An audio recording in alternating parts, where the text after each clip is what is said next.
आज की हमारी क्लास हम स्टार्ट करते हैं कर्व्ड मिरर्स के ऊपर। जो स्फेरिकल मिरर हैं, कल मैंने लास्ट पॉइंट उनका फोकस के बारे में बताया था आपको, है ना? फोकस एक ज्योमेट्रिकल पॉइंट है या किसी भी रे के लिए डिफाइन होगा या केवल कुछ स्पेशल रेज के लिए ही डिफाइन होता है? बताओ। सिर्फ और सिर्फ पैरेक्शियल रेज के लिए ही ये डिफाइन होता है, जो फोकस वाला पॉइंट था। तो आज हम यहां से अपना काम स्टार्ट करते हैं। दो टॉपिक हो पाएंगे, ये लगा लो। पहला टॉपिक है रिलेशन बिटवीन, कल आपने एक टर्म डिफाइन की थी, फोकल लेंथ एफ, और एक बोला था रेडियस ऑफ कर्वेचर, मतलब सेंटर का कोऑर्डिनेट आर। तो पहला आपका टॉपिक क्या आता है? Relation between F and R. यहां से हम शुरुआत कर रहे हैं आज की क्लास की, और ये हर तरह के मिरर के लिए, स्फेरिकल मिरर के लिए वैलिड होगा। मैंने मान लो सपोज मैंने लिया ये वाला मिरर। कौन सा मिरर है ये?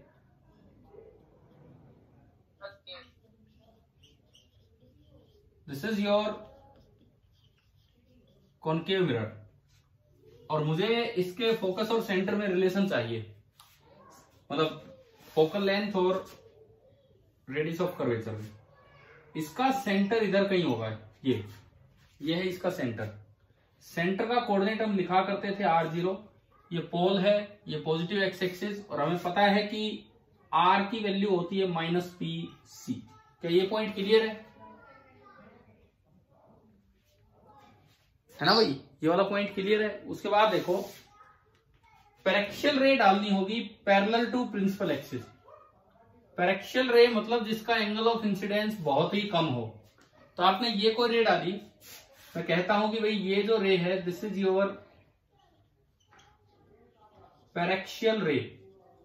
पैरेक्शियल रे का ये मतलब है कि अगर ये पॉइंट ए है जहां पे रे इंसिडेंट हुई है, तो point A is very near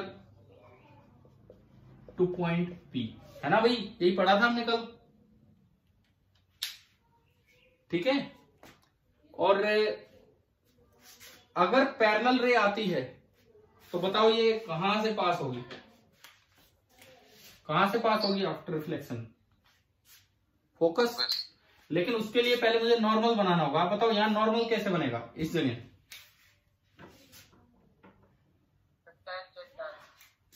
ना, इससे आप सेंटर को ज्वाइन कर दो। आप इससे सेंटर को ज्वाइन कर दो। क्या नॉर्मल बनाना आ गया? ठीक है। तो जितने एंगल पे ये रे इंसिडेंट हुई है, बिल्कुल उतने ही एंगल पे ये रे निकल जानी है। ये आपका आर, और ये रे जहां से निकलेगी उसी पॉइंट को हम क्या बोलते थे? फोकस।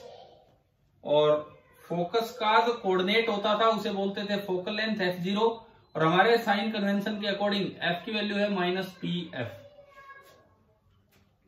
हाँ जी भाई, ये समझ आया क्या यहां तक? ठीक है। अब देखो, जो रिलेशन है f और r में क्या है, मैं यहां लिखता हूं, और हर तरह के मिरर के लिए वैलिड होता है। चाहे वो कॉनकेव मिरर हो, चाहे वो कॉन्वेक्स मिरर हो, चाहे वो प्लेन मिरर हो, हर तरह के मिरर के लिए वैलिड होगा। अभी समझेंगे इस चीज को भी। तो F बराबर होगा R/2। प्लेन में क्या चक्कर है वो भी हम समझेंगे। हम प्रूव एक के लिए करेंगे, लेकिन बस ये मानेंगे कि ये सब में है। ये आपका रिलेशन है, विद साइन ये रिलेशन है। अच्छा, विद साइन का ये मतलब है अगर R नेगेटिव है तो F भी नेगेटिव होगा, और R पॉजिटिव है तो F भी पॉजिटिव होगा। मतलब या तो दोनों चीजें इधर होंगी या दोनों चीजें उधर होंगी। मतलब फोकस उसी साइड होता है जिधर आपका सेंटर होता है। क्या ये पॉइंट समझ आ गया है ना, ये वाला जो मैंने अभी बोला है? ठीक है। देखो इसके बाद देखिए, वॉइस ही नहीं आ रही है? अभी भी नहीं आ रही क्या? अब आ रही है। ठीक है, सुनो। मैंने कहा कि जिस साइड सेंटर होगा उसी साइड फोकस होगा। अगर सेंटर उधर है तो फोकस उधर है। अब ये रिलेशन कैसे आएगा वो समझते हैं। देखिए, ये angle I, Paraxial ray is parallel to principal axis. This is your principal axis. This is your principal axis and paraxial ray is parallel to the principal axis. तो ये दो पैरेलल लाइन, ये ट्रांसवर्सल, तो अगर ये angle आई तो ये भी आई होगा, alternate interior angle. Yes sir. और आई और आर तो बराबर होते हैं बाय लॉ ऑफ रिफ्लेक्शन। तो ट्राइंगल एफ सी ए, अगर आई और आर बराबर हैं तो triangle F C A is कैसी ट्राइंगल बन गई है? आइसोसेल्स ट्राइंगल बन गई है, ठीक है। और आई बराबर आर है तो इनके सामने वाली साइड बराबर होंगी, यानी कि मुझे यहां से ये पता लगा कि F C that will be equal to F A. Clear? ठीक है। अब देखो पैरेक्शियल रे का यूज यहां होगा, point A is very near two point P. इसका मतलब एफ से ए की दूरी निकालो, एफ से पी की दूरी निकालो, लगभग सेम होंगी, यानी कि F A is nearly equal to F P. क्या आप ये बोल सकते हैं? ठीक है। Equation number 1, equation number 2, from equation 1 and 2, इसमें भी एफ है, इसमें भी एफ है, तो आपका आ गया F C is equal to F P. बताओ समझ आया? यहां तक क्लियर है सभी को? F C is equal to F P.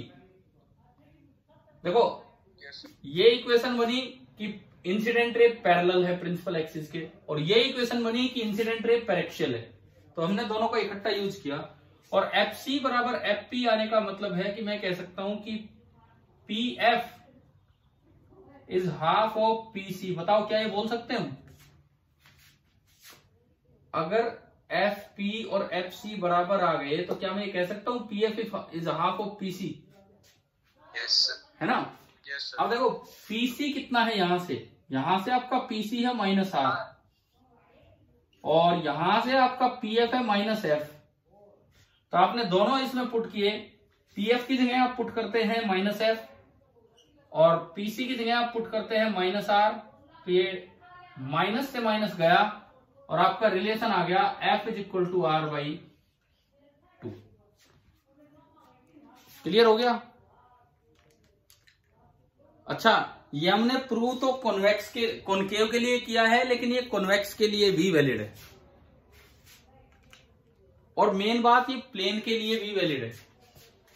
F बराबर R by 2, this is valid for all the mirrors, means जो हम पढ़ रहे हैं वो कॉनकेव के लिए भी वैलिड है, कॉन्वेक्स के लिए भी वैलिड है, और आपका प्लेन के लिए भी वैलिड है।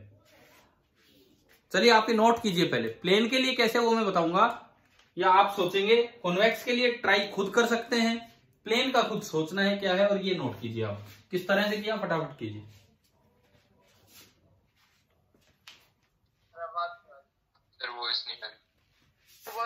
अरे मैं कह रहा हूं ये नोट कर लो, अब आ रही है वॉइस? आप ये नोट कीजिए प्लीज। हाँ भाई अभी आ रही है ना आवाज? आप ये नोट कीजिए, मैं कह रहा हूं कोई बात नहीं, थोड़ा नेटवर्क आज ऐसा ही है, वाईफाई से कनेक्ट नहीं है ये अभी। आप ये नोट कीजिए ताकि मैं आगे बढ़ूं। हो गया सर नोट्स। सभी का हो गया क्या? सभी बच्चों का? यस। ठीक है, 1 मिनट। पार्टिसिपेंट्स में कुछ बढ़ोतरी हुई है, 20 मतलब 19 बच्चे हैं। सर आपने तो फोन से ज्वाइन कर रखा, तो इसमें मेरे 2 दिखा रहे क्या? सर एक है रिविजन करनी ना, एक और है सर। हाँ अरे 2 फोन नहीं, एक मैंने कहा था ना आपको, मैं एक लैपटॉप साइड में चला रहा हूं ताकि आप लोगों को देख सकूं। आपने जो अच्छी अपनी प्रोफाइल पिक्स लगा रखी है ना, वो दिखती रहती है मुझे, वीडियो तो दिखते नहीं पर आपकी प्रोफाइल पिक्स दिखती रहती है। उससे कुछ नहीं होता इतना, ये तो आज ही है। अरे ये आज ही है बाई चांस, रोज ही मैं तो ऐसा कर रहा हूँ, उससे कुछ नहीं होता। चलो अगली चीज,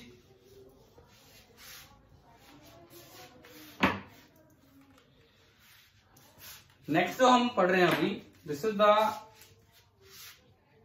relation between U F and V. हमने इमेज के कोऑर्डिनेट को वी नाम दिया था। तो अब एक ऐसी चीज हम निकालने वाले हैं जिसको बोलते हैं मिरर फॉर्मूला।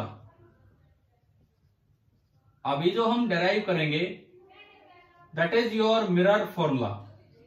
मिरर फॉर्मूला, लेकिन इसमें एक अजम्पशन है कि रेज केवल कैसी लेनी है? हाँ, क्योंकि मार्जिनल रे हमें 10th या 12th में भी नहीं पढ़नी। 12th में भी पैरेक्सियल ऑप्टिक्स ही है, तो अभी उस पर कोई सवाल वगैरह नहीं आने हैं।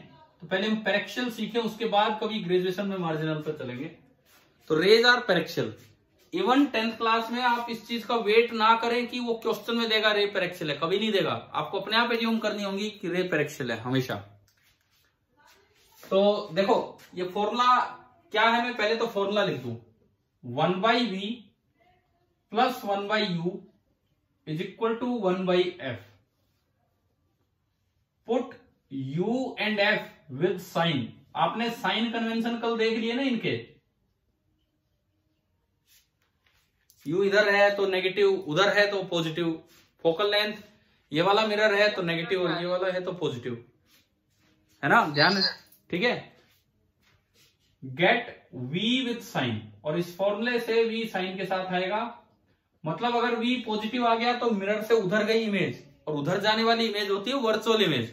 और v नेगेटिव है तो मिरर से इधर है इमेज, और इधर वाली इमेज आपकी होती है रियल इमेज, है ना। क्लियर है ये बात? अरे एक मिनट अभी बस देखो, एक मिनट। मेरी आवाज अब तो आ रही है ना? अभी तो अभी दिख रहा है ना वीडियो ये? ठीक है, बीच बीच में थोड़ा सा नेटवर्क का नहीं, अभी तो स्क्रीन पे आ रहा है यार वीडियो। फॉर्मूला बता दो। फॉर्मूला है 1/v plus 1/u is equal to 1/f। 1/v plus 1/u is equal to 1/f, ये आपका फॉर्मूला है।